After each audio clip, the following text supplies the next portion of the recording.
दोनों ने love marriage की थी और अब आकर जो पत्नी थी वो 6 महीने की प्रेग्नेंट थी, गर्भवती थी, और जो पति था उसके दिमाग में कुछ शैतानी चल रहा था और वो लकड़ी काटने वाली मशीन घर पर लेकर आता है। पत्नी पूछती है कि आखिर तुम लकड़ी काटने वाली मशीन क्यों लेकर आए हो।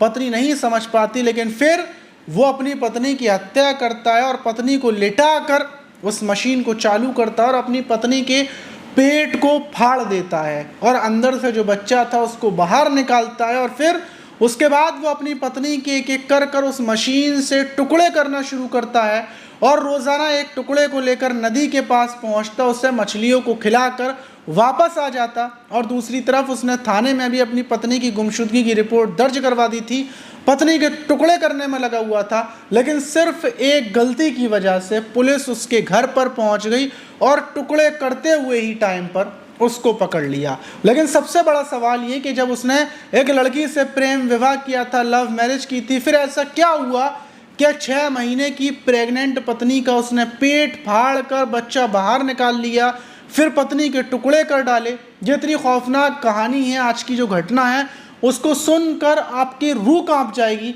आप सोचने पर मजबूर हो जाएंगे कि आखिर आज भरोसा करें तो किस पर करें पूरी घटना। लेकिन सवाल यही है कि आखिर उसने ऐसा क्यों किया।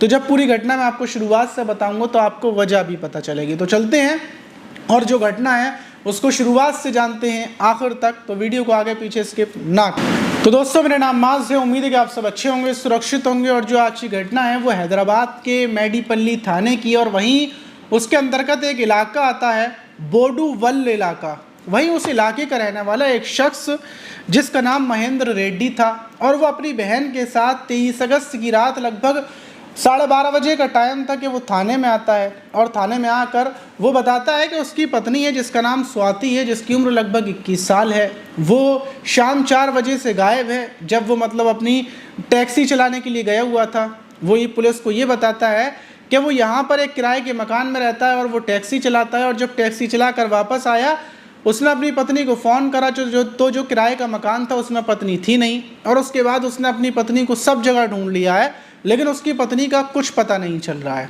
वहीं जो महेंद्र था उसकी बहन भी साथ में थी, और दोनों एक एप्लीकेशन देते हैं और पुलिस को बोलते हैं कि आप ढूंढिए कहाँ चली गई। और उसके बाद एप्लीकेशन देने के बाद ये जो महेंद्र था ये चला जाता है। वहीं दूसरी तरफ पुलिस छानबीन में लग जाती है कि आखिर जो स्वाति है जिसकी उम्र 21 साल है वो कहाँ गई है।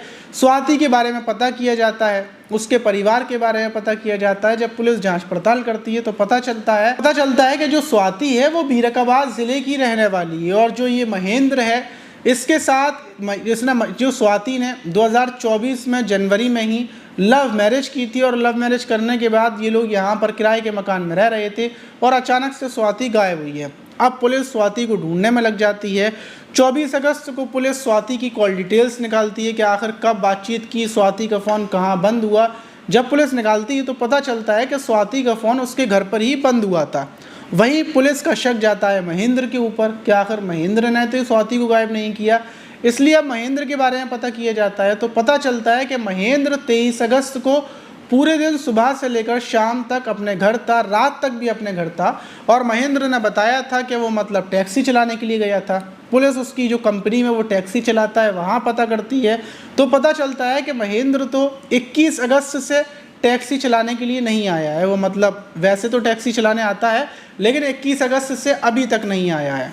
पुलिस का शक महेंद्र के ऊपर जाता है और पुलिस को लगता है कि ज़रूर जो कुछ किया है, स्वाति को गायब जो किया है वो महेंद्र ने किया है। फिर महेंद्र की जो बहन थी उसको बुलाया जाता है, उससे पूछताछ की जाती है।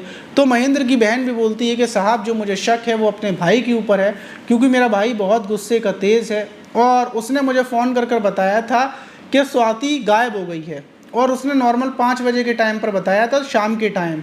और 5 बजे के बाद जब मैंने उससे बोला कि आओ थाने चलते हैं, तो वो थाने भी नहीं आ रहा था। अब जब पुलिस को ये बात पता चलती है तो पुलिस का शक और ज़्यादा गहरा जाता है, और शक गहराने की वजह से एक पुलिस की टीम रवाना होती है जो महेंद्र जो बेडूवल इलाके में रहता है महेंद्र के घर के लिए। पुलिस पहुंचती है, महेंद्र के दरवाजे को बजाती है। काफ़ी देर तक महेंद्र गेट को नहीं खोलता, अंदर से आवाज़ लगाता है, पूछता है कि बताओ क्या काम है। पुलिस बोलती है कि गेट खोलो, थोड़ा सा काम है। और जैसे ही महेंद्र गेट खोलता है, पुलिस महेंद्र को पकड़ लेती है। महेंद्र को बाहर लाया जाता है और जो स्वाति है, स्वाति को चेक करने के लिए पुलिस वाले जब अंदर कमरे की तरफ जाते हैं, बाथरूम की तरफ, कमरे की तरफ, तो जाकर देखते हैं कि पूरे घर के कमरे के अंदर खून ही खून पड़ा हुआ है और अंदर एक छोटा सा बच्चा भी पड़ा हुआ है और बदबू बहुत ज़्यादा आ रही है। और वहाँ पर एक महिला की टांग पड़ी हुई है और बीच का धड़ पड़ा हुआ है। ये देखकर पुलिस वालों के पैर कपकपा जाते हैं। आनन फानन में एसएसपी को खबर की जाती है। पुलिस की कई टीमें वहाँ पर पहुँचती हैं और पुलिस मतलब फ़ौरन समझ जाती है कि जो महेंद्र है, इसने अपनी पत्नी स्वाति की हत्या कर दी है, क्योंकि स्वाति 6 महीने की प्रेग्नेंट थी और जो स्वाति का जो पेट का बच्चा है, वो बच्चा बाहर है।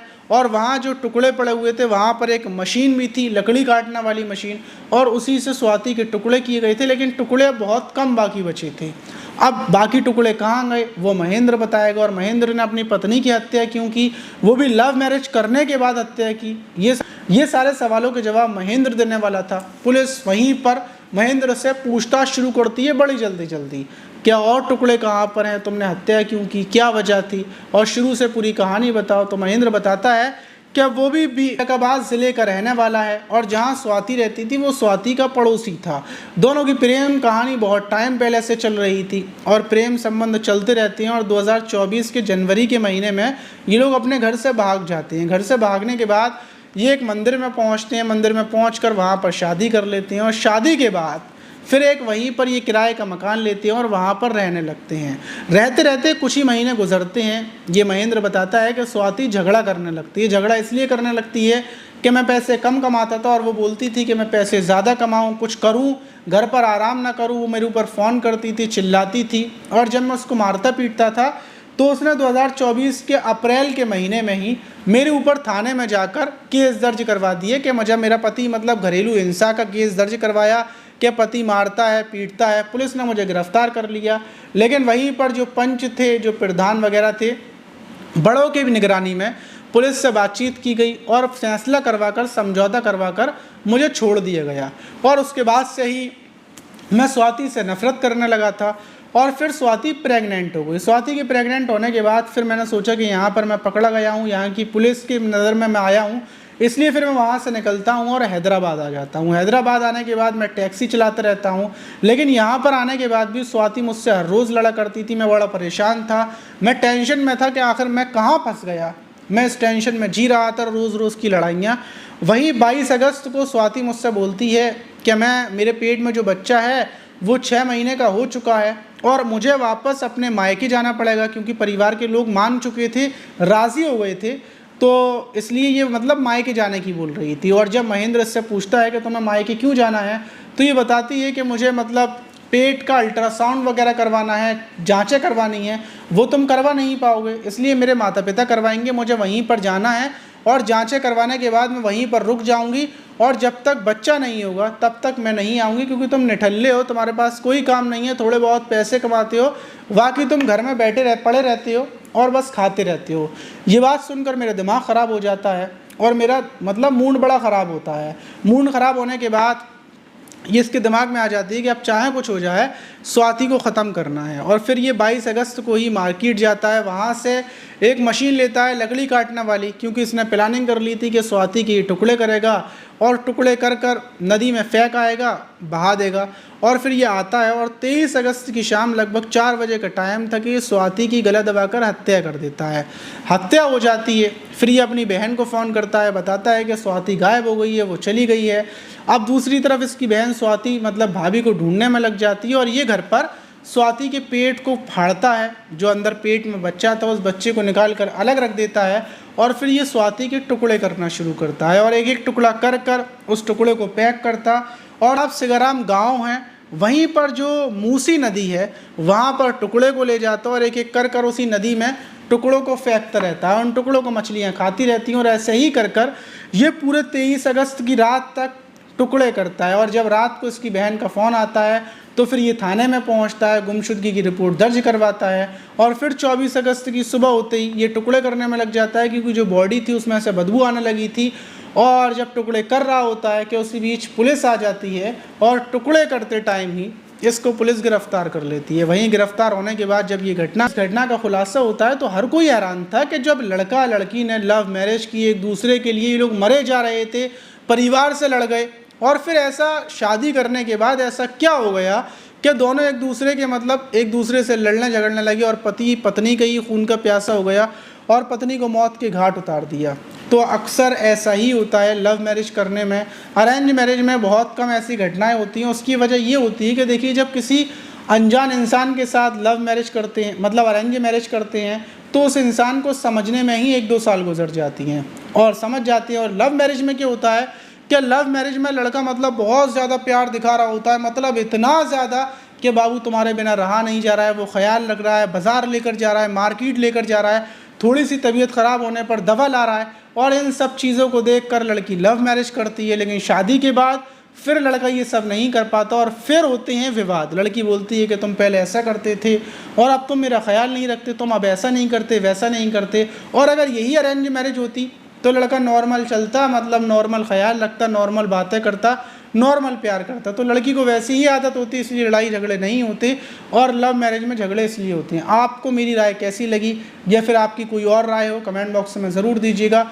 मिलते हैं किसी और वीडियो में, जब तक के लिए अपना ख्याल रखते हैं, सुरक्षित रहें।